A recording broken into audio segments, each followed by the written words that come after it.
se llaman MNT, no tuberculosas. ¿De acuerdo? Pero yo no me gusta que se llame así, me gusta así, simplificando el manejo de la micobacteriosis. Hay que simplificarlo.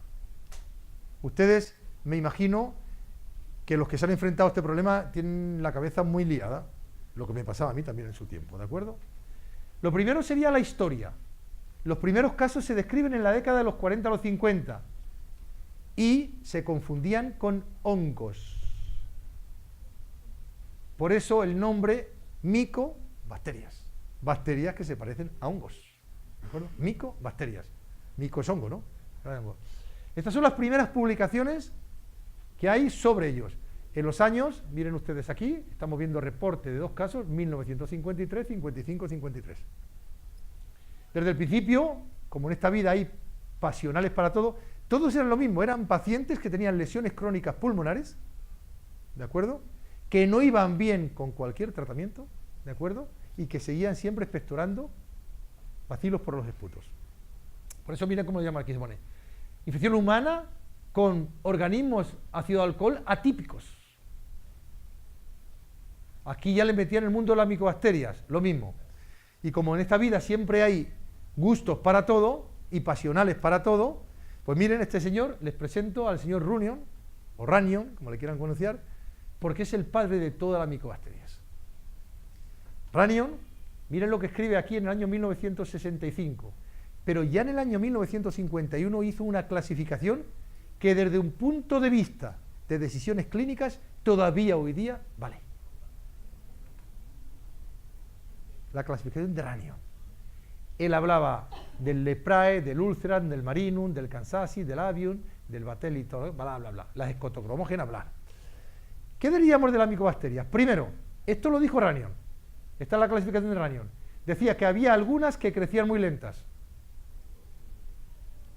En los medios de cultivo sólidos, no en los líquidos, en el millito todas crecen rápido. Crecían en más de 7 días. Le llamó las crecedoras lentas, quédense con esto, porque eso hoy día todavía me condiciona todas las decisiones clínicas. Lo vamos a ver después. Y luego vio que había otras que sorprendentemente crecían rápido, en menos de 7 días, en el medio sólido. ¿De acuerdo? Y luego vio algunas que se teñían cuando las exponían a la luz. Le llamó fotocromógenas, a la cabeza del Kansasi. Y luego vio otras que se teñían cuando las exponías en la oscuridad. Escotocromógenas. Y luego vio otras que no se teñían y le llamó no cromógenas. Bien. La tinción o no tinción, si tienes mucha experiencia, te ayuda en la decisión clínica, pero poco. Pero la velocidad de crecimiento sigue siendo hoy día, después de que tenemos un montón de técnicas moleculares, la que al final te tiene que decidir lo que tienes que hacer. ¿De acuerdo? Todas las micobacterias, recuerden, pertenecen a una misma familia y todas tienen una pared celular con un alto contenido lipídico. ¿De acuerdo? Por lo tanto, cuando yo las tiño, se tiñen igual que Mycobacterium tuberculosis. Eso lo sabemos todo, ¿no? Baciloscopía positiva puede ser Mycobacterium tuberculosis vivo, Mycobacterium tuberculosis muerto o una micobacteria. ¿De acuerdo? Lo primero que tendríamos que decir es cómo llamarlas. ¿Cómo le gusta a usted llamarlas? No, en global. Las micobacterias atípicas, las llamamos atípicas, las llamamos ambientales, las llamamos no tuberculosas, las llamamos MOTS. Esto, yo participé o llevé un grupo dentro de la Sociedad Española de Neumología de cómo llamarlas. Y miren, algunos las llaman atípicas. Totalmente incorrecto. Porque ¿qué es típico y qué es atípico? Si se comportan igual. Otras las llaman no tuberculosas, que es lo que más lo llaman los norteamericanos. Más incorrecto, porque todas forman tubérculos. ¿De acuerdo? Otras las llaman diferentes del Mycobacterium tuberculosis. Esta es la única que es muy correcta, pero mira que es largo, ¿eh? Oportunistas, son casi todas, pero algunas no lo son. No clasificadas, anónimas, ambientales. ¿Saben cuál fue la conclusión en aquel estudio que además estuvimos durante varios meses en la Sociedad Española de Neumología? El que más se acopla a la gran mayoría de todas es ambientales. Son el 99% ambientales, no son el 100%, pero es el que más sigue. Bueno, pero llámenles como quieran, no vamos a discutir aquí por esto, ¿no? Lo que está claro es que es una patología emergente. Por eso ustedes, cuando yo venía aquí la primera vez, nadie me hablaba de micobacterias, y ahora todo el mundo está inquieto con las micobacterias. ¿Y por qué es emergente? Por varias razones. Primero, porque conocemos mucho mejor la clínica de la enfermedad. Recuerden el otro día, cuando hablaba Alberto, les hablaba de la radiografía, él hablaba del escáner. Un escáner de un paciente que tosa, aunque no se lo hagas porque tosa, por cualquier cosa, que tenga afectación de la pequeña vía aérea con aquello que llamamos árbol en brote, eso obliga a descartar micobacterias. Conocemos mejor la patología. Hay mejores técnicas diagnósticas. Tenemos el escáner. El escáner es buenísimo, el escáner de tórax. ¿De acuerdo? Buenísimo. Y también tenemos una serie muy importante de técnicas, lo vamos a ver ahora, microbiológicas moleculares. Tenemos mejor caracterizadas cada uno de los cuadros clínicos, pero sobre todo la epidemia del VIH y el aumento de los pacientes inmunocomprometidos ha disparado. En Estados Unidos el avión lo disparó, el VIH. Y algo, sobre todo, que es importantísimo. No hay cosa que le guste más a una micobacteria que una bronquiectasia. Si a una micobacteria le dice que coja, una bronquiectasia. Y las lesiones pulmonares crónicas. Por eso no es infrecuente que una tuberculosis cura con bronquiectasias y luego viene cataplumba, la amiga, a meterse ahí. ¿De acuerdo? Siempre hemos pensado que son colonizadoras de bronquiectasias. Y yo hace ya mucho tiempo que tengo muy claro que algunas micobacterias no son solo colonizadoras, sino que son productoras de bronquiectasias. Algunas que vamos a ver ahora, sobre todo las CESUS, ¿de acuerdo? Tienes seguimiento de pacientes, yo tengo seguimiento por escáner y me lo van haciendo. Cuando el problema me va fracasando, me va haciendo más bronquiectasias. ¿De acuerdo? Por lo tanto, el que los pacientes tengan enfermedades pulmonares crónicas ha influido, por lo menos, muchísimo, casi más que el VIH, te lo digo. El EPOC. ¿De acuerdo? La fibrosis quística ya no digamos. Ahora vamos a mostrarle el estudio que acabamos de publicar hace un mes nosotros con la fibrosis quística y las atípicas. Bien. Y fíjense, por eso, este es un artículo que les puse el primer día, donde pueden ver ustedes cómo en el mundo hay muchas más micobacterias atípicas de lo que pensamos. Y sobre todo, confundiéndome con tuberculosis que van mal. Estamos hablando de Burkina Faso, Mali, Brasil, Nigeria, Zambia, etc. Esta publicación tiene 2 meses. ¿De acuerdo? Bien. Importante en las características, que todas las tienen. Primero, son muy abundantes en la naturaleza, en el agua, tierra y alimentos. Es donde viven. El reservorio de Mycobacterium tuberculosis es el hombre sano o enfermo. El reservorio de las atípicas es el ambiente, el agua, los vapores de agua. ¿De acuerdo? O sea, las duchas, los... ¿cómo se llama esto? No, las saunas, por supuesto.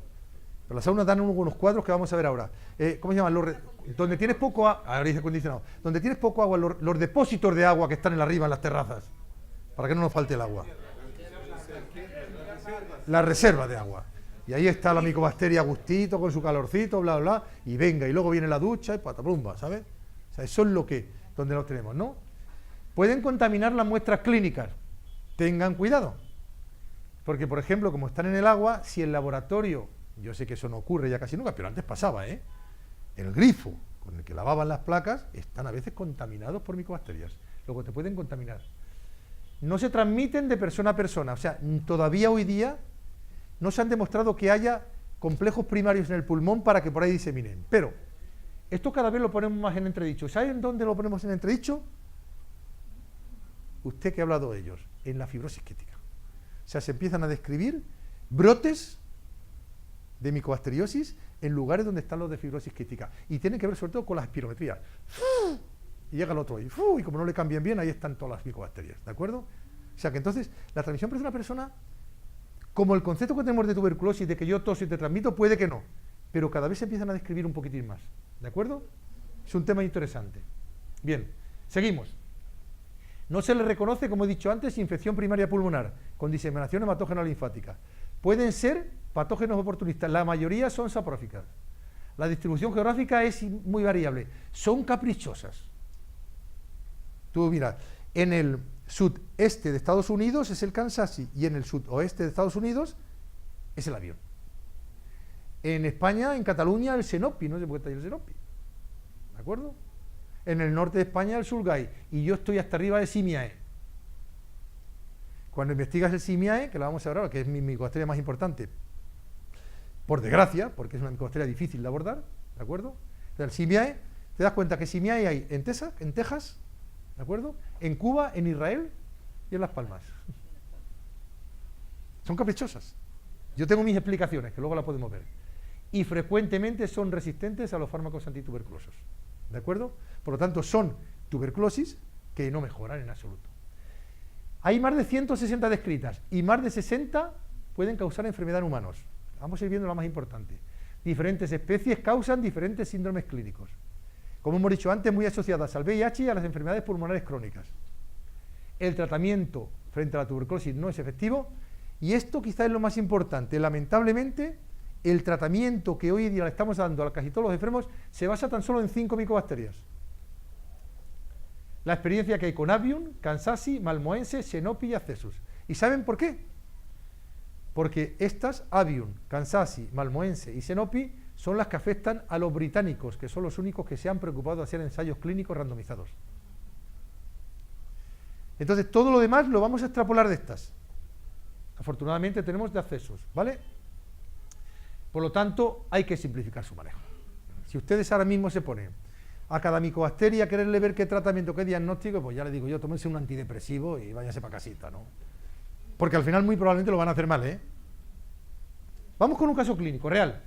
La paciente la vi yo en consulta hace como 10 años y sigue viva, con lo cual supone que tenía 75 años cuando la veo, llevaba una historia de 3 meses con tos, expectoración, astenia y febrícula vespertina, no tenía hábitos tóxicos, solamente una fibrilación auricular paroxística con betabloqueantes y sintrón, buena calidad de vida, pero aquí viene lo más importante, antecedentes neumológicos, tuberculosis pulmonar a los 40 años, tratada con neumotoras terapéutico y estreptomicina durante meses.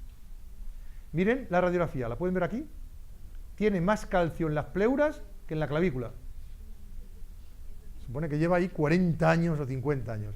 Miren ustedes como lo que se producía de unas paquipleuritis severas, ¿de acuerdo? Paquipleuritis severas porque se curaban por esto. Bueno, la enferma, miren, ¿tiene clínica de tuberculosis? Yo creo que sí. La enferma tuvo una tuberculosis que se trató mal y donde no se le dieron fármacos esterilizantes. Piensen en eso siempre que vean un paciente antiguo. Por lo tanto, los pacientes a los que no se les trató bien y no se les dieron fármacos esterilizantes, esos recaen cuando son viejitos un montón. ¿Entienden? Luego, con estos antecedentes y esta clínica, pues sospecho que tiene una tuberculosis y le hago 3 baciloscopias de esputo y me da que tiene 3 cruces, cada una de las 3. Claro. Tuberculosis que se trató mal, que la curó por defensas, que no le dieron fármacos esterilizantes y que por años después tiene esta clínica, tuberculosis. Le pongo este tratamiento, se llama Carmen Molina Vidal, le tengo mucho cariño. Y lo primero que me encuentro es que cuando la veo al mes no mejora nada. Por favor, eso métanlo aquí. Y le voy a decir por qué. Encima, por si fuera poco, le produzco una hepatitis. Y en el identificación no era un tuberculosis, era un Mycobacterium abscessus. ¿Tienen algunos de ustedes aquí, tienen experiencia con Mycobacterium abscessus? ¿Qué suerte tienen? ¿Hacemos cultivos para Mycobacterium para identificar abscessus? ¿Tenemos posibilidad de identificar abscessus? Pues si no la han tenido es porque no la han buscado, han tenido suerte de no tenerla. Porque yo, cada vez que me llama el laboratorio y me dice que tiene un abscessus, me sale una cana. Más. Claro, pues ¿qué me has ido? Una cana más. Porque abscessus es el mayor dolor de cabeza. Prefiero tener un MDR que un abscessus. ¿De acuerdo? Bien. Abscessus. Ya empieza el tormento cuando te viene un abscessus. Abscessus, de entrada, quiero decirles algo, y voy adelantando cosas. Es una crecedora rápida. Crece en menos de 7 días. De hecho, cuando tú tienes una micobacteriosis pulmonar por crecedoras rápidas, el 85% es abscessus. O sea, lo más frecuente en las rápidas pulmonares es abscessus. El otro 15% son fortuitos o sus familias. ¿De acuerdo? Luego esto. Y ya voy adelantando algo, las crecedoras rápidas se comportan más como bacterias y a estas no les toca para nada los fármacos antituberculosos.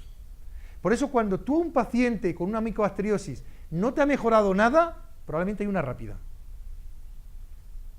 Porque las lentas sí responden un poquito, vamos a ver después. ¿De acuerdo? Bueno, y aquí empieza el calvario. habitualmente, lo vamos a ver después, accesus solamente suele ser sensible a claritromicina y amicacina. ¿De acuerdo? Y empiezan con lo de siempre, problemas de intolerancia, de subir, de bajar, de subir, bajar, que quitas, que no quitas. Utilizo mucho con estos pacientes la amicacina nebulizada, con nebulizador de alto flujo va muy bien, y es mucho menos tóxica. Bien, en esta paciente utilicé a 500 miligramos, pero habitualmente lo que utilizo es 1 gramo. 1 gramo viene a ser aproximadamente casi 4 mililitros. Entonces, en la pieza, con pieza bucal pari, como le damos la colimicina a la fibrosis quística, ¿de acuerdo? Entonces, aquí le metes 4 y como el aminoglucósido es muy irritante, va a producir mucha tos, diluyes hasta los 8 con suero fisiológico, ¿de acuerdo? Y le ponen la pipa. Tiene que ser de alto flujo, si no, la aerosolterapia convencional no vale para nada. Alto flujo. Y se lo pasas en 15 minutos. Le haces toser un poquito, porque irrita ahí, pero te mejora mucho. Y es muy poco tóxica, ototóxica casi nada. Pero con la nebulizada. Con la nebulizada. La inyectable no se la puede transformar en nebulizada de ninguna manera. Bien, lo que habitualmente, esta enferma me vino con 70 y muchos años. Con 70 y muchos años, el riñón me lo he cargado en un mes, con la amicacina, ¿de acuerdo? Pero habitualmente, ahora vamos a ver el siguiente caso, que es otro accesus, que vamos a verlo, lo ideal es empezar con amicacina intravenosa, es lo ideal. ¿Pero no se radica o solamente se disminuye la carga? Déjeme que termine la charla del accesus, ¿de acuerdo? Bien, miren, porque esta es su pregunta, doctora, mire. Micobacteritis pulmonar en pacientes con tratamiento se conseguía lo que se consigue con casi todos los accesus, mejoría clínica con reducción de la carga bacteriana, pero no la curación. O sea, si ustedes me dicen a mí que han curado un accesus, yo les creo porque les tengo mucha fe. Pero le digo, sígalo. Y dentro de 4 años me dice. ¿De acuerdo? El 50% sí los consigo curar, pero nunca me creo que los he curado. Accesus, el único, ¿eh? ¿De acuerdo? Porque es tremendamente resistente y es con diferencia el más virulento. Y además el accesus, si le haces un seguimiento con escáner cuando te van cayendo, la bronquiectasia van avanzando. O sea que no es un colonizador de bronquiectasia, que lo es que también las produce. ¿De acuerdo? Bueno, ya le estaba contestando aquí un poquito a su pregunta. Y esto me enlaza para que veamos la clínica de la micobacteriosis. ¿De acuerdo? Miren ustedes. Depende de la localización, pero siempre es inespecífica e indistinguible de la tuberculosis. Tos y expectoración prolongada, bla, bla, todo es indistinguible. Las pulmonares. Por eso, clínicamente se comportan como tuberculosis. Pero es que la radiografía es indistinguible de la tuberculosis. Incluso el árbol en brote que decíamos antes, eso es lo primero que lo de la tuberculosis. ¿De acuerdo? La presentación de pequeña vía aérea. Pero es que encima, a todos estos pacientes le miran la clínica, le hacen una radiografía y le hacen una vaciloscopía, que también es indistinguible. Con lo cual es lógico que los diagnostiques de tuberculosis. ¿Entendemos? Hay enfermos que casi siempre son diagnosticados de tuberculosis. ¿Vale? ¿Por qué? Porque los 3 elementos que tengo de batalla de entrada, clínica, radiografía y vaciloscopía, son indistinguibles. ¿Todo el mundo de acuerdo? Bien. Vamos con este caso. Esto va por usted. Por usted. ¿De acuerdo? Este es un paciente que yo lo veo en la consulta, lo empecé a llevar con 12 años. ¿De acuerdo? Cuando yo lo veo en la consulta, ya tenía una fibrosis quística, venía de los pediatras, que me lo envían porque ya no sabían qué hacer con él, con una infección crónica por accesus. ¿De acuerdo? Pero cuando yo lo veo, miren la placa es típica de una fibrosis quística, ¿eh? Bronquiectasias generalizadas, ¿no? Cuando yo lo veo, entonces a los 12 años ya venía con 4 años, donde estaba estable clínica y radiológicamente con claritromicina y amicacina nebulizada.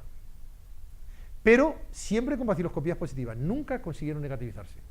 Recuerden, siempre que tengan una micobacteriosis y tengan vaciloscopía positiva, tiemblen, porque supone muy elevada carga bacteriana de un bicho que es un poquito resistente, sobre todo de accesus. ¿De acuerdo? Bueno, el paciente lo tuve 4 años, casi 6 años, 5 años, muy estable. Miren el escáner, qué bonito, de una fibrosis quística. ¿De acuerdo? Ya por aquí, zonas de árbol en brote también, ¿pueden ver? ¿De acuerdo? Bronquiectasia, fíjense hasta dónde llegan, ¿eh? Tiene de todo tipo. ¿De acuerdo? Aquí lo vuelven a tener también. Bien. Sin saber por qué, en septiembre del 2013 empieza a empeorarme, después de 6 años estable. Alberto Fernández se llama este paciente, con aumento de la tos, febrícula, expectoración purulenta, abundante y disnea de esfuerzo. Le hago un nuevo cultivo y un nuevo antiograma y me sale esto, sensible solo a claritromicina. Y esto, que ustedes probablemente no lo puedan hacer, pero es una información fundamental, Alberto. Resistencia con el gen inducible ERM. Resistencia con gen inducible ERM supone que aunque sea sensible a claritromicina, en menos de 15 días, como no la trate, va a caer. Y hay una manera muy fácil de detectarla, y es la claritromicina la testas ahora y la mantienes durante 15 días. El que se hace resistente va por ahí. Y vamos a ver ahora, o ya lo sabemos, que estos, solo para que le guste mucho las micobacterias, no son accesus. O sea, accesus tiene 3 subclases. Accesus propiamente dicho, masiliense y boleti. La suerte que tiene el masiliense es que no expresa este gen, es el 50%. Los que no expresan este gen van bien, porque la claritromicina nunca cae. Los que expresan este gen, que son accesus y boleti, caen. ¿De acuerdo? Y aquí se había transformado el gen, porque esto no lo tenía antes. Luego, cuando ya veo esto, yo me pongo muy nervioso con esto. Previamente había tenido estafilococo, pseudomonas y todo esto hasta que llegó Mr. Accessus, ¿de acuerdo? Y desde entonces llevaba 6 años que se controlaba más o menos bien con claritromicina y amicacina nebulizada muy bien tolerada, pero nunca conseguimos negativizarlo. Pero miren que siempre estaba estable. Este era el escáner que veíamos esta mañana, recuerden, y de pronto, sin saber por qué, ni a cuento, empieza a empeorar, empieza con febrícula. El bicho que antes no tenía esta resistencia inducible se hace resistente inducible y se empieza a hacer mucho más resistente, ¿de acuerdo? El paciente se empieza a poner malo y a estos hay que meterles una bomba, esta es la bomba que le metí, claritro, amica, cefositina, linezolid y clofacimina, ¿no? Con esto le controlaba un poquito, pero fíjense ustedes cómo ha empeorado la radiografía, empeora rápidamente, estamos hablando de nada de tiempo, y miren el escáner cómo se lo estaba comiendo, ¿no? ¿Qué es lo que hace Accessus, En fibrosis quística, como tengan el Accessus, de verdad, amárrense, ¿no?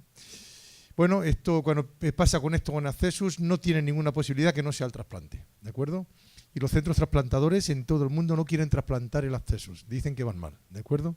Entonces hay que intentarlo, conseguí trasplantarlo, el enfermo fue bien, lamentablemente un mes, bueno, tuve que convencer a los trasplantadores en España, pedirles por favor que lo hicieran porque se lo trasplantaron, el enfermo salió bien, pero 16 días después hizo una sepsis y se murió. Entonces, pero cuidado, no tenía Accessus, mala suerte, te lo ocurre. Y esto nos lleva un poquito, que lo decíamos antes, ahora acabamos de publicar, esto ha publicado este mes, una experiencia de 12 años poblacional de lo que sería las micobacterias atípicas en la fibrosis quística. Nosotros, desde que yo llegué al hospital, hacemos sistemáticamente a todos los pacientes, le tomamos muestras a la fibrosis quística y le estudiamos micobacterias, ¿de acuerdo? No solamente para pseudomonas, no solo para estafilo, ¿de acuerdo? Y miren lo que nos encontramos es cuando hace seguimiento, el 40% de los pacientes le acabas encontrando una micobacteria. O sea que si no se la encuentras, ¿por qué no se la buscas? ¿De acuerdo? De ellas, por supuesto, la más frecuente, Accessus y Simiae, que son las que más tengo, ¿de acuerdo? menor aislamiento se asoció con una menor frecuencia de todo, Empieza a aparecer sobre todo Accessus y se empiezan a ir las otras. Una cosa impresionante, ¿no? Bueno, esto es lo que tenemos. 10 cumplían criterios, se les ha tratado. Los de Simiae han ido muy bien y los tenemos vivos. Y de los Accessus ha muerto Alberto, el que dijimos, ¿no? Esto nos lleva un poquito a hablar de esta micobacteria que es con diferencia la peor y se va a convertir en la más frecuente. En todos los países del mundo se está convirtiendo, O sea, y aquí en Ecuador es cuestión de tiempo de que se convierta, ¿no? Es una micobacteria muy, muy resistente, la más difícil de tratar. Los que trabajamos con ella decimos que no nos creemos que la podamos curar. Yo tengo como un 50% curados, pero no me lo creo. O sea, lo sigo. Hay una que llevo ya 4 años con ella curada, ¿no? Pero le sigo constantemente, ¿no? Tiene un crecimiento rápido y es el 80 al 85% de las micobacterias no tuberculosas pulmonares de crecimiento rápido. De tal manera que si tú tienes una micobacteria pulmonar y crece menos de 7 días, mientras no siga al contrario, son Accessus. Repito, micobacteriosis pulmonar, ¿de acuerdo? Pulmonar, ¿de acuerdo? Crece en menos de 7 días, mientras no siga al contrario, es un Accessus. Es la más virulenta de todas. Rara vez existe aquello que hablaban de contaminación o infección sin enfermedad. Siempre que está ahí, está para fastidiar. ¿De acuerdo? Lo que les comentaba antes, hay este problema, todo Accessus es muy sensible a claritromicina, ¿de acuerdo? Pero tanto la subespecie Accessus como la boleti expresan este gen que hace que la claritromicina se haga resistente con mirarla, mientras que el masiliense, que es la otra subespecie, no lo expresa, ¿de acuerdo? Tienes que ponerle siempre claritro y amica y siempre seleccionar un tercer antibiótico del antibiograma. Hablamos de antibiograma, ¿vale? O sea, antibiograma tan solo hay que hacerlo en micobacterias de crecimiento rápido, ¿de acuerdo? Que son las únicas que son un poquito creíbles y te orientan en el tratamiento. de siempre, casi siempre el tratamiento que más ponemos para accesos es claritromicina, amicacina y cefoxitina, que es el mefoxitin, una cefalosporina de segunda generación que casi no se utiliza pero que va bien a accesos. Y últimamente linezolid va muy bien también, para que lo sepan. Las quinolonas habitualmente no responden a esta rama, los imipenem muy poco y a veces la vidracina en casos muy ocasionales. Por lo tanto, accesos, luego vamos a concluir, hay que tratarla con 3 antibióticos, siempre claritromicina, siempre amicacina y un tercero que hay que sacarlo del antibiograma. Antibiograma a antibióticos comunes, no antituberculosos. ¿De acuerdo? Esta es nuestra experiencia, tengo muchos accesos, fíjense la cantidad de muestras, luego siempre evalúo si de verdad esa muestra tiene importancia, cumple los criterios de ATS y luego al final tratarlos. Vamos con otro caso. Este es un caso de una mujer de 40 años, ¿de acuerdo? 2 años de tos seca, dolor torácico, malestar general, sudoración, esto que están viendo aquí, hiperactividad tracobronquial, fumadora pasiva, ¿de acuerdo? Esta enferma lleva conmigo en la consulta desde el 91, vamos a ver, 2001, 25 años, ¿de acuerdo? Entonces es una enferma que tenía historias en su tiempo de muchas neumonías, ¿de acuerdo? Tenía bronquiectasia, recuerde lo que tienen, todo esto que estamos viendo aquí, empieza con tos, con expectoración, como no le pillaba ningún biche, le hice una broncoscopia. En el broncoaspirado me crece me pone baciloscopía positiva. Y esto es importante, baciloscopía positiva, clínica y radiografía, que bueno, podría estar aquí perfectamente, pues lo mismo, lo de siempre, tuberculosis pulmonar, con una diferencia. Esta enferma cuando la reviso ha mejorado bastante, ¿de acuerdo? Sin embargo, en el cultivo me crece Mycobacterium simiae, no era una tuberculosis. Esto es lo importante, las micobacterias de crecimiento lento responden parcialmente a la combinación rifampicina y tambutol, ¿de acuerdo? Entonces, cuando le pones tratamiento para la tuberculosis, mejoran un poquito, no acaban desapareciendo, ¿no? Simiae, fíjense todas las muestras que tengo y todos los pacientes que tengo en seguimiento con Simiae. Por lo tanto, esto nos lleva a una cosa. Cuando yo tengo un aislamiento de una micobacteria, recuerden, su hábitat natural es el agua, la tierra, ¿de acuerdo? Entonces, esta es la situación que siempre nos han contado. Cuando tú aíslas una micobacteria, ¿realmente está colonizando la muestra? Por ejemplo, pues hay alguna micobacteria que pueden estar alrededor de la boca. ¿Y por qué no cuando tú sacas el esputo contaminas la boca? ¿O por qué no cuando procesas el esputo se ha contaminado con el agua con lo que lo está limpiando? ¿De acuerdo? Y esto ha sido siempre la tremenda batalla, sobre todo en pacientes con bronquiectasias. ¿De acuerdo? Cuando tú aíslas una micobacteria, ¿está colonizando la broncostasia o le está produciendo enfermedad? ¿De acuerdo? Bien, lo que sí que está claro es que cuando tú la aíslas en una muestra no contaminada, como el líquido cefalorraquídeo, líquido pleural, claro que tiene importancia. Pero cuando la aíslas en muestras contaminadas como el esputo, en el año 2007 la American Thoracic Society publicó estos criterios que son muy buenos, ¿de acuerdo? Para que tú puedas o tengas o puedas aceptar enfermedad por micobacterias, se tienen que cumplir 3 criterios que son importantes. Primero, criterios clínicos, que tenga clínica compatible, tos, expectoración prolongada, ¿de acuerdo? Segundo, criterios radiológicos, que tenga radiografía compatible. Yo creo que si queremos abordar el tratamiento de una micobacteriosis deberíamos hacerle un escáner. ¿De acuerdo? Porque el escáner sí que te da lesiones, sobre todo árbol en brote, microinfiltrados, que son muy sugestivos de micobacterias. ¿De acuerdo? Y tercero y más importante, los 3 tienen que ir juntos, ¿eh? Tercero, aislamiento de la micobacteria en 2 o más muestras, no solo en una. Por si alguna a lo mejor ha sido el esputo, ha sido contaminación. 2 o más, a no ser que sea una muestra obtenida por broncoscopia. Un broncoaspirado, lavado broncoleo, biopsia bronquial con una balta. Pero cuando son 2 esputos, 1, 2 o más. ¿De acuerdo? Estamos viendo quizá al momento. Cultivo de al menos 2 muestras. Y lo que más me gusta de todo de estas muy buenas recomendaciones es que a pesar de ello te dicen que la decisión de tratar debe ser del clínico. Yo cuando empecé a trabajar en micobacterias hace ya 25 años, con Lourdes a la cabeza, ¿de acuerdo? Trataba el 95% de las que cumplían estos criterios. Conforme más años llevo trabajando en micobacterias, cada vez trato menos. Y acepto que tienen enfermedad. Pero con frecuencia es muy típico que te encuentres con una persona de 75 años, ¿de acuerdo? Que tiene síntomas, pero es una tos que tampoco le molesta mucho, que tiene una radiografía estable, que me sigue sacando el bicho, bueno, pues ¿para qué lo voy a tratar?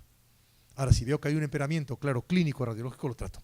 ¿De acuerdo? O sea, que tienes que medir mucho las comorbilidades, la edad y la micobacteria. Por ejemplo, Accesus hay que tratarlo siempre. Accesus siempre va a agarrar agresividad. Pero Avium, que es el más frecuente, 50% de las veces está muy controladito por el sistema inmune y ahí en su bronquiectasis. ¿De acuerdo? Entonces eso es una cosa a tener muy en cuenta. Las micobacterias van a tener diferentes manifestaciones clínicas, dependiendo de que sean en el pulmón, como la vemos aquí, son más frecuentes unas, linfadenitis, cutánea, diseminadas, etc. En las micobacterias pulmonares podemos ver 4 formas, que son interesantes. Las más frecuentes son las cavitarias y las cilíndricas con fibronódulos. La fibrosis quística ya lo hemos visto antes. Y hay un cuadro que se describe poco, pero que tenía que ver con el comentario que hicimos antes, de las saunas, ¿no? Se ha descrito en algunas saunas, ¿de acuerdo? Sobre todo se describieron en San Francisco, en la zona de homosexuales, donde a lo mejor el agua está muy contaminada por Mycobacterium avium. El agua que luego se evapora, ¿no? Claro, hacen inhalaciones masivas de antígenos micobacterianos y producen el mismo cuadro que el pulmón del cuidador de aves, que el pulmón del granjero, un cuadro de hipersensibilidad aguda, ¿de acuerdo? Esto es muy difícil que lo encontremos, pero se podría poner.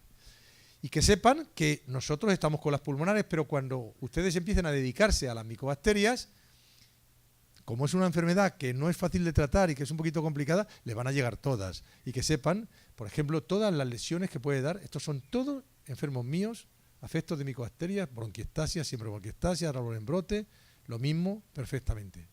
Y luego no hay cosa que más le guste a una micobacteria típica que una tuberculosis curada con cicatrices y bronquiectasias, ¿de acuerdo? Tampoco es infrecuente, y me lo encuentro no muy frecuente, pero con relativa frecuencia, pacientes que vienen con tuberculosis, aislamiento de Mycobacterium tuberculosis, o sea, hay tuberculosis, el enfermo empieza a mejorar clínica y radiológicamente, pero empieza a empeorar bacteriológicamente, que tú comentabas antes, y ese luego empieza a crecer la micobacteria. Entonces, tras una a la otra. Entonces tengo pacientes, ahora mismo tengo por lo menos 3 pacientes así, ¿no? Y te complica la asistencia porque, claro, no, la primera que estaba probablemente, como era la más virulenta, la que pillas es tuberculosis, pero cuando empieza a vencer tuberculosis, la otra empieza a crecer. Y te empieza a dar baciloscopía una cruz, baciloscopía 2 cruces, pero, pues, si el enfermo va mejor, ¿de acuerdo? Y luego es que hay otra micobacteria, ¿de acuerdo? Bien, y luego no se olviden, además, que las micobacterias también afectan a todos los órganos o tejidos y es muy característica la afectación de piel y tejidos blandos por Fortuitum, como tienen aquí. Esta es una crecedora rápida. La diferencia es una crecedora rápida en el pulmón, casi siempre es accesos. Una crecedora rápida en piel o tejidos blancos, casi siempre es Fortuitum. Una gran diferencia. ¿Saben cuál es la gran diferencia? Que Fortuitum es muy sensible a las quinolonas, o sea que te lo cambia todo. La Fortuitum se cura con relativa facilidad. No accesos, ¿no? Esto es Marinum. Esta es una lesión por Marinum. Al Marinum, además, ¿quién me lo comentaba ayer? ¿Quién me comentaba ayer el caso del Marinum? Tú, que me lo vas a contar ahora después, ¿no? Esto de Marinum es una micobacteria que además le gusta el agua dulce, habitualmente, y le gustan temperaturas templaditas, ¿de acuerdo? Y hacen estas lesiones en la piel. Estas lesiones son muy típicas porque el Marinum le encanta mucho ese tipo de aguas, con lo cual, con frecuencia, las piscifactorías están infectadas por Marinum. Tanto es así que esto lo llaman el granuloma de las piscinas y la tienen con relativa frecuencia personas que están manipulando piscifactorías, ¿de acuerdo? Pero, René, cuéntanos un poquito lo que me contabas a mí ayer, que pasó en Cuenca, en la ilustre ciudad de Cuenca. Serán, qué sé yo, unos 2 o 3 años, un grupo de mujeres solteras, casadas, acuden de uno de estos curanderos que les ofrece que con unas inyecciones iba a modular su cuerpo, sacar los gorditos que tienen las mujeres, y ellas van. Bueno, y los hombres, pero en este caso eran solo mujeres. Y él les inyecta alguna sustancia de un hongo que él preparaba, no sé exactamente cuál es el hongo, pero lo interesante es que después de unos días que les pone a 4 o 5 de estas chicas que acudieron a mi consulta, empezaron a tener unas lesiones más o menos como se ve ahí. Eran unas lesiones grandes a nivel de la piel y en todo el abdomen, exactamente en los sitios en donde este señor les había inyectado. Entonces, sospechando algo de, bueno, yo en primera instancia nunca pensé que eso puede ser, pero como no mejoraban el problema porque ya habían acudido donde otros médicos les dieron antibióticos y cosas, se me ocurrió hacer un estudio de tuberculosis, porque siempre recuerdo en tus charlas, tú sabes decir, que decías a tus residentes y a tus internos, esto es una neumonía, y tú les preguntaste, ¿y por qué no puede ser tuberculosis? Entonces yo dije, ¿por qué no puede ser tuberculosis? Mandé a estudiar, hicieron cultivo en el tiempo de la doctora Guerrero fue, o bueno, no recuerdo exactamente, pero lo cierto es que salió positivo en 4 o 5 de estas chicas el Mycobacterium marinum. Eso es lo que ha contado él, es tan posiblemente frecuente como que hay un clinical infectious disease de hace unos 5 años que le llamaba la micobacteriosis por lipoturismo. Y esto se describió, hubo en República Dominicana, había muchas norteamericanas que se iban a hacer, porque era mucho más barato, se iban a hacer cirugía estética, ¿no? Y entonces ahí me parece que digan como 15 casos y todo lo mismo, el agua con el que trabajaban, ¿de acuerdo? Y eran infecciones en ese caso por avión y otras por fortuitum. Bueno, para que vean qué es esto. Bueno, lo que es importante saber es que lo que tenemos que hacer es cultivarla y sobre todo identificarlas. Sí podemos. Para identificarlas hay una serie de métodos bioquímicos que son complejísimos, ¿de acuerdo? Hoy en día lo que es muy bueno es que el mismo genotype que hemos dicho que se podría adquirir para isoniazida rifampicina y para drogas de segunda línea también tiene un paquete para identificar más de 30 micobacterias que son las más frecuentes, ¿de acuerdo?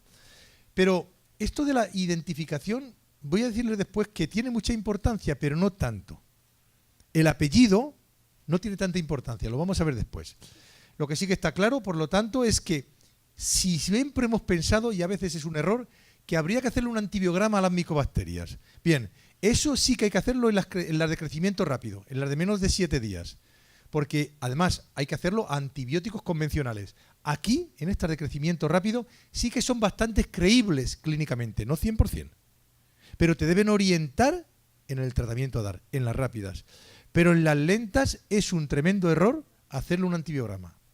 Porque in vitro en el laboratorio se manifiestan resistentes prácticamente a todas. Y luego, sin embargo, trabajan. Hace ya como 30 años que se publicó un trabajo de norteamericanos donde hacían lo siguiente con Avium, Mycobacterium avium. Le testaban rifampicina y daba resistente. Le testaban etambutol y daba muy resistente. Le testaban los dos juntos y daba muy sensible. Y eso es lo que ocurre con las lentas. Yo, desde luego, allí en España, que casi todas las micobacterias me las consultan, uno de los mayores problemas que tengo es que tienen siempre el hábito de cuando aíslan una lenta hacerle un antibiograma. Y como el antibiograma le da resistente a todo, se ponen nerviosos. ¿De acuerdo? Por lo tanto, en las que crecen en más de 7 días, no hay que hacer antibiogramas. Esto es una cosa muy buena, porque se van a volver locos. Tan solo hay que hacerlo cuando tengan recaídas y a los dos fármacos más importantes, rifampicina y claritromicina. Y lo hacemos, pero no sabemos lo que vale. Por ejemplo, yo cuando tengo recaídas de Avium o Simiae, aunque sean resistentes a la claritromicina, se la doy. O sea que no me lo debo creer mucho. ¿De acuerdo? Pero no hay que hacerlo, eso es lo más importante, mientras que a las rápidas sí. Por lo tanto, al final digan ustedes que estamos otra vez volviendo sobre lo que decía Ranion en el año 1950. Las rápidas, las lentas, las rápidas, las lentas. ¿De acuerdo? Las rápidas no responden a los antituberculosos, las lentas un poquito. Quiero llevarles al final que si podemos tener el apellido de la micobacteria es muy importante, pero si no lo podemos tener porque nuestro laboratorio no tiene capacidad, no nos tenemos que estresar. Vamos a dar pautas para simplificar el manejo, ¿de acuerdo? Lo hemos dicho que se clasificaban fundamentalmente por el crecimiento. Esto es lo que de verdad, esto lo dijo Ranion, todavía tiene importancia, ¿de acuerdo? Luego, si te dan el apellido, estupendo. Porque de esta manera llegamos al tratamiento de las micobacterias, que es lo más importante, ¿no? Si ustedes quieren ver cada micobacteria y sacarle el tratamiento que vienen en los diferentes tratados, las diferentes recomendaciones, ya les digo lo que les he dicho antes, tómense un ansiolítico por lo menos, ¿de acuerdo? Y se van a volver locos. Es complejo, tratamientos prolongados, muy resistentes a antibióticos, poco virulentos, no se sabe qué es lo que ocurre, los macrólidos aquí trabajan muy bien, se necesita simplificar su manejo terapéutico. Y el manejo terapéutico lo vamos a simplificar en base a la evidencia que hay, ¿de acuerdo? Y tan solo hay 2 ensayos clínicos randomizados para tratar, diciendo cuál es el mejor tratamiento. Este es el primero, se publica en el año 2001, lo hacen los británicos, la British Thoracic Society, y lo hacen con sus micobacterias, que son Avium intracelulares, que le llamamos el MAI o el MAC, ¿saben que se llama MAI por Avium intracelulares o MAC por Avium complex? ¿De acuerdo? Malmoense y Senopi, en HIV negativo. Y miren lo que hacen es lo siguiente. Miran a ver si es mejor rifampicina etambutol solo o rifampicina etambutol e isoniazida. Demuestran dos cosas en este ensayo clínico randomizado, que el paquete rifampicina etambutol debería ser siempre el core, el cuerpo de todo tratamiento. Pero fíjense que todas son lentas, ¿eh? Luego, con las lentas, el paquete debe ser rifampicina etambutol, ¿de acuerdo? Y algo muy importante que sacan, aquí está en español perfectamente, que lo sacan también de estas conclusiones. ¿Qué es esto? Y es que los resultados de las pruebas de selectividad no se correlacionan. O sea, que lo dicen en un ensayo clínico aleatorizado, ¿de acuerdo? O sea, que ya sepamos que tenemos bases que lo están dando. Este es el primero. De este primer ensayo clínico randomizado sacamos que en las crecedoras lentas más frecuentes, ¿de acuerdo?, el paquete rifampicina etambutol debería ir y no nos debemos creer los antibiogramas, ¿vale? El segundo es este, se publica hace tan solo 8 años y es lo mismo. Y aquí, ¿saben ustedes lo que hacen? Hacen lo siguiente, a todos los pacientes, a todos, les dan rifa etambutol, pero a la mitad le añaden claritro y a la otra mitad ciprofloxacina. Etambutol rifa, que venía del otro ensayo clínico randomizado, y aquí los dos. Y sale un poquito mejor que la eritromicina. De tal manera que con esto podríamos decir que el tratamiento de la micobacteriosis, y estamos en las dos últimas diapositivas, tenemos que simplificarlo. Y tenemos que simplificarlo por la respuesta que hacen y por los elementos que puedo tener, incluso en laboratorios con muy pocos recursos. Lo único que le tengo que pedir al laboratorio, o sea, si me da el apellido, por supuesto que siempre es mejor, y la subespecie. Si me dice Abscesus subespecie masiliense, pues me quedo más contento porque sé que la claritromicina va a trabajar mejor. Pero eso no es tan necesario. Lo que le tengo que pedir al laboratorio es que me diga si crece en más o en menos de 7 días. Siempre un subcultivo en medio sólido. Porque si la baciloscopía tiene una baciloscopía 3 cruces, va a crecer más rápida. Subcultivas en medio sólido, no en medio líquido, ¿de acuerdo? Bien, esto es fácil. El laboratorio se lo preguntamos, ¿en cuánto tiempo creció? 5 días. Creció rápida. 14 días, creció lenta. Esto no es difícil, esto lo puede hacer cualquier laboratorio. Estamos hablando de un Lobstein-Jensen, ¿de acuerdo? En las de crecimiento rápido, si son pulmonares, y mientras no me digan lo contrario, va a hacer un Abscesus. Y la tengo que abordar como Abscesus, porque es la peor que va a ir, ¿de acuerdo? Y en las extrapulmonares, lo que les he dicho antes, todo lo contrario, el fortuitum. Como nosotros no le digamos al pulmón, no van a venir las pulmonares. Y siempre en todos los Abscesus debería basarlo en test de susceptibilidad, pero siempre tendríamos que sacar claritromicina, amicacina y una tercera sacada del test de sensibilidad. Fíjense lo que estamos ya haciendo. Si tengo una micoastriosis de crecimiento rápido en el pulmón y no sé su apellido, la interpreto como Abscesus, que es la jodida, la que va a matar, ¿de acuerdo? Y el 85%. Y les doy a todas claritromicina, amicacina y una tercera droga que saco del test de sensibilidad. Y si no tengo el test de sensibilidad, le dan cefoxitima, ¿de acuerdo? O le dan linezolid, pero muy caro. Fíjense de qué manera todas las rápidas las he metido aquí. Si la micobacteriosis rápida es cutánea o de tejidos blandos, tengan en cuenta que a esto hay que añadirle siempre la quinolona, que va muy bien. Fortuitum. Además de eso no, por entonces el tercero se lo quitas. Y la amicacina probablemente lo puedas quitar. En unas, pues las cutáneas con 2 antibióticos puede ser suficiente.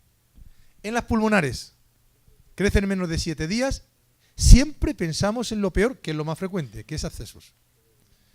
Si puedo tener un antibiograma, estupendo. Pero si no lo tengo, le doy siempre claritromicina, siempre amicacina y una tercera que escojo, preferiblemente cefoxitima, que además es más barata, aunque es intravenosa. No, eso sería idealmente alrededor de 9 meses o 1 año, dependiendo de cuándo negativices. Debes darle por lo menos 6 meses después de negativizar. ¿Entienden? ¿Estamos hablando? Sí. 9 meses de media, 9 meses a 1 año. Bien, ¿todos de acuerdo? Estamos hablando de las micobacteriosis de crecimiento rápido pulmonares. Interpretamos que son Abscesus. Un 20% no lo son. Pero da lo mismo, ese paquete las mata todas, aunque no sean Abscesus. Claritromicina, amicacina y si no tienen test de sensibilidad, cefoxitima. Ya está. Bueno, la citromicina la puedes dar en el lugar de la claritromicina. A mí me gusta siempre empezar con claritromicina, pero es cierto que se tolera algo peor para el estómago. Entonces, si ves que el paciente lo tolera mal, puedes pasar a acitromicina, que tiene la gran ventaja de poderla dar 3 veces por semana. ¿De acuerdo? Pero si tienes lesiones cavitarias, es mejor diarios y claritromicina. ¿De acuerdo? Todo el mundo de acuerdo. Una cosa muy importante. No tiene que ver con estas, tiene que ver con las que vienen después. Entonces lo voy a comentar un poquito después. Entonces eso sería las pulmonares. Las cutáneas, mientras no se encuentre el contrario, vienen del paquete del fortuitum. ¿De acuerdo? Y en el paquete del fortuitum, habitualmente esas lesiones que hemos visto antes, solo con 2 antibióticos van bien. Que suelen ser bien la levofloxacina o moxifloxacina, ¿de acuerdo? Y la claritromicina. En las cutáneas, como no tienen tanta carga bacteriana, con 2 va bien. Pero una cosa muy importante, siempre que tengas lesiones muy evidentes, si puedes llevártelas con el bisturí, como estamos poniendo aquí, te las llevas, ¿eh? Sí. Yo no sé, yo por lo menos no conozco cuál es esta cefoxatina. Cefoxitina es el mefoxitín. Nosotros no tenemos. ¿No tienen mefoxitín? ¿Es de segunda o de...? Es de segunda. Pero es ella, no otra segunda. No vale la cefuroxima, no vale. La cefuroxima es muy resistente. O sea, no, el Cinnat no vale. ¿Y si damos una de tercera? Tampoco, es esta. No tenemos mefoxitín, pues es una cefalosporina muy barata. ¿No hay mefoxitín en el país? Qué raro, ¿no lo hay? Sí, no, igual que lo mismo. No hay ni una que trabaje como la micacina. Y estos van fastidiados. ¿Eh? No, entonces, lo importante, lo ideal es si al principio, si tú juzgas a un paciente que vas a empezar el tratamiento, a no ser que sea muy mayor, ¿de acuerdo? Tienes que empezar con ella intravenosa. Lo ideal sería darle 2-3 meses intravenosa y luego pasarla nebulizada. ¿De acuerdo? Cuando empieza a cargarte el oído o empieza a ver que empieza a bajar el oído, te lo pasas nebulizada. ¿De acuerdo? O sea, ya estamos viendo cómo estamos viendo. Entonces, si no tenemos cefoxitina, sería bueno tener un antibiograma. Porque el siguiente que le va muy bien es el linezolid, pero linezolid le va bien también, ¿de acuerdo? Entonces, 2 deben ser el armazón, que es claritromicina o acitromicina y amicacina. Amicacina intravenoso 2 o 3 meses y luego pasamos a nebulizado con alto flujo. Y el tercero, la ideal es cefoxitima en un país, pero como no lo tienen, puede ser linezolid, ¿de acuerdo? Y si es cutánea, pensamos que es fortuitum. Y al ser fortuitum vamos siempre con claritromicina y levofloxacina, van muy bien. Fíjense que al final no es tan difícil.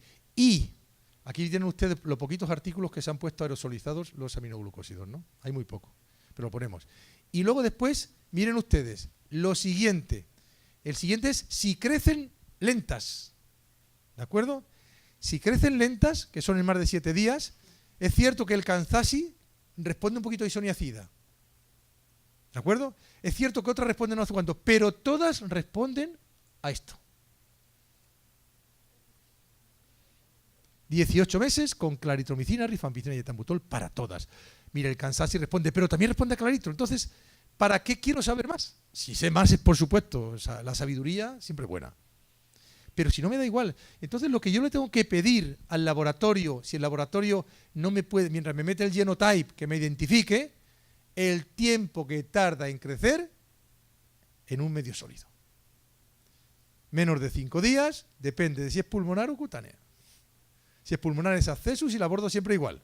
En el caso de, por ejemplo, de Ecuador podríamos poner amicacina, claritromicina y linezolid, porque no tenemos cefoxitina.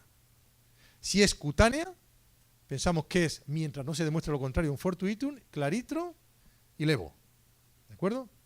Y en las de crecimiento lento, que son las más frecuentes afortunadamente hasta el día de hoy, ya se llame avion, ya se llame intracelulares, ya se llame scrofulation, Chulgai, Xenopis, Imiae.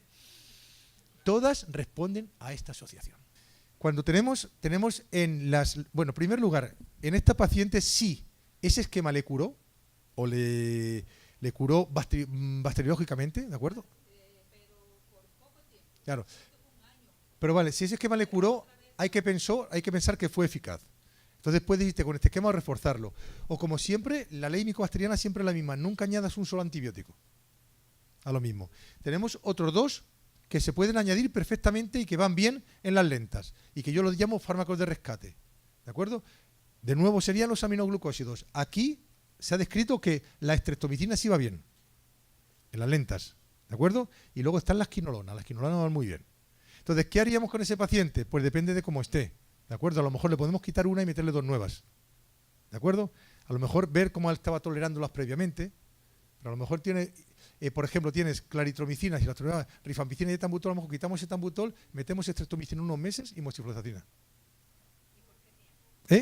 Siempre lo mismo. En las lentas, nunca suspendan sin tener 12 meses negativos. Que ese es el problema. Las lentas casi siempre se tienes que ir a 18 meses mínimo. Mientras que las rápidas, con 9-12 meses, crecen más rápido, las matas antes. Y eso es lo que pasa muchas veces con las lentas, cortan antes el tratamiento. La lenta es muy poco virulenta, da muy poco a la cara, se te van quedando ahí acantonados en la bronquiectasia, no llegas a ellas. Responden mal. Bueno, es que la fibrosis quística, la inmunodeficiencia la tiene en el pulmón hecho polvo, ¿sabes? Claro. No, en las que son, mira, las que son en pacientes, yo no sé por qué a la micobacteria también le encanta mucho la mujer posmenopáusica. Es impresionante, mucho más frecuente, no sé por qué. El Avium, le encanta el Simiae, ¿de acuerdo? Entonces, cuando tienes pacientes como estas, casi todas tienen sus lesioncitas, de alguna neumonía, algún lóbulo medio, y eso es lo que ocurrió. Pero efectivamente, algunos pacientes jóvenes te llegan, y cuando te llegan y te aíslas una micobacteria, tienes que hacerle todo el cribado de las inmunodeficiencias primarias. Por supuesto, ¿no? Pero en estas pacientes, si la paciente te llega con 55 años, con 50 años, y te llega con un lóbulo medio changao que lo lleva ahí 20 años, si no va a tener una inmunodeficiencia primaria porque solo tiene el lóbulo medio. ¿Entendemos? ¿De acuerdo? Lo tenemos que ver ahí. Por lo tanto, como ven, ya estamos simplificando el manejo. Conclusiones. Más de 60 están causando enfermedad en humanos. Hay un aumento claro de la incidencia en los últimos años ligado al VIH y al control de la ATV que está haciendo que salgan más las otras. Muy diferente virulencia, presentación clínica, susceptibilidad a antibióticos y respuesta al tratamiento. La identificación de especies complejas y lentas, salvo que se utilicen PCRs como el genotype. ¿De acuerdo? La colonización versus enfermedad. Habría que seguir los criterios del ATS buscando al menos 2 muestras, pero a pesar de ello la decisión de tratar debe ser individualizada. Consideren comorbilidades y edad. Y cómo está de mala la enferma. Por ejemplo, Avium, como Avium te agarre una caverna, claro que te la fastidia. Pero Avium es muy light. Avium aguanta en la bronquiectasia sin empeorarla muchos pacientes, el 50% sin apenas empeorarlos. Y vale que arranque de vez en cuando un Avium. Tú lo estás viendo, el enfermo está muy mal, no. Le haces un escáner ahora y le haces uno dentro de un año, está igual, pues, ¿de acuerdo? Sobre todo si es una persona mayor, ¿no? Para un adecuado manejo, clasificarlas en crecedoras lentas, más de 7 días, y rápidas, menos de 7 días. En las crecedoras lentas pulmonares, siempre 18 meses con claritromicina, rifampicina y etambutol. En las crecedoras rápidas, 2 o 3 antibióticos seleccionados según el test de sensibilidad a fármacos y valorar cirugía. Fíjense de qué manera, al final, un tema que es tremendamente complejo se me va a reducir en 2 o 3 pautas antibióticas, dependiendo del tiempo donde crezca y si lo tenemos en el pulmón o en la piel. Como se dan cuenta, al final casi todo se puede acabar simplificando. ¿No les parece? ¿Ustedes qué creen? Bien. Y como última diapositiva del curso, de las, creo que son 3.000 que llevamos por ahí nada más, quiero dejarles mi correo electrónico, casi todos ustedes lo tienen, darles las gracias por aguantar tantas horas escuchando, ¿de acuerdo? Si alguien tiene un problema, todos me conocen y saben que contesto siempre. Y si es un caso clínico, en menos de 24 o 48 horas. Si es para compartirme o socializarme alguna otra cosa, también, pero tarda un poquitín más, ¿no? Y este es el hospital donde yo trabajo, donde están todos ustedes invitados, ¿de acuerdo? No vengan todos a la vez, vengan de uno en uno, que lo voy a atender mejor. Y, bueno, yo sé que saben ustedes dónde están las Islas Canarias, pero mucha gente no lo sabe. Esto es España y yo estoy aquí, ¿eh? Esto es la Gran Canaria. Estamos como a 100 kilómetros del Sahara, ¿eh? A veces lo vemos de aquí y estamos bien lejos de España, ¿de acuerdo? Pero eso sí, son unas islas preciosas, maravillosas, con un clima primaveral, ¿de acuerdo? Entonces ahí tienen el correo, si piensan que les puedo echar una mano en algo, ustedes me lo comentan, ¿de acuerdo? Lo ven todos, jcamlun@gobiernodecanarias.org. Y todo lo que empieza se acaba, ¿dan cuenta? 50 horas, madre mía, ¿qué lo iba a decir, no? ¿Alguna pregunta? Gracias.